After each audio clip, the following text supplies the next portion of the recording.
mga boss, ngayon ilalabas natin yung ating isang inahin. Bago inahin natin ito. So, kailangan natin ilabas para may exercise naman. 1 year old na ito. Unang panganak niya pala ngayon kung sakali. So yung isa ko ang gagawing inahin sa aking alagang GRT. Tara, tapos natin.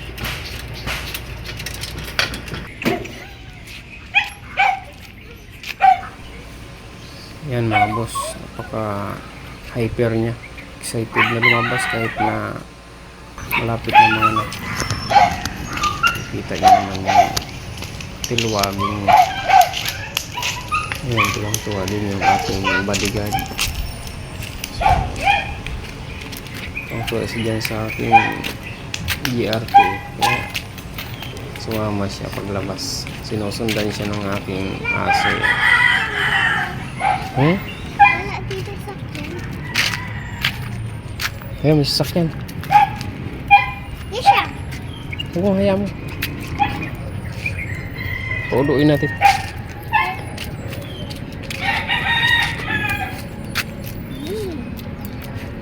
Good.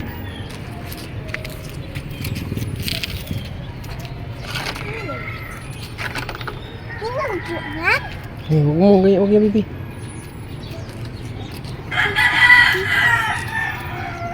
Inaamoy-amoy niya yung ano, yung mga inhian ng mga aspin.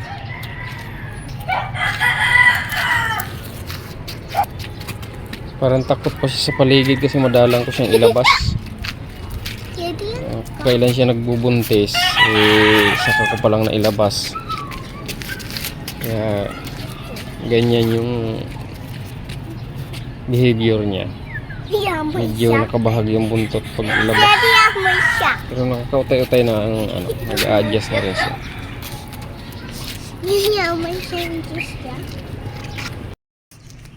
Kung mapapansin nyo, napakaliit lang ng tiyan niya. So, nung pinatingnan ko sa veterinary, ang tingin nila ay nasa 1 or 2 lang daw ang pinagbubuntis nito. Although hindi naman siya sa machine, yun ay kinapa lang nila kasi sila naman yung nakakaalam dyan. Kaya nilang kapain yung ilan ang pinagbubuntis niya.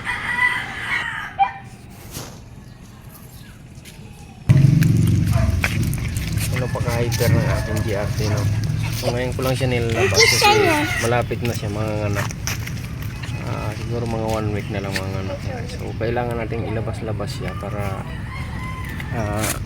parang tao rin siya na kailangan i-exercise yung katawan bago manganak para hindi siya mahirapang manganak. Kasi dati na experience ko na ang tagal niya manganak, tapos parang hirap na hirap manganak yung mga nakaraang GRT ko.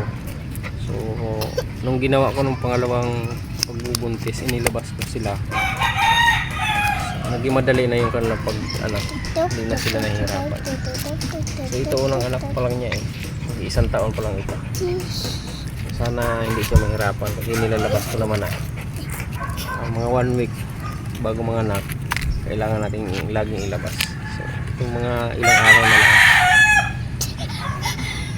abangan ko na lang kung kailan na anak. Huwag kalimutang abangan ang next video ko. Thank you.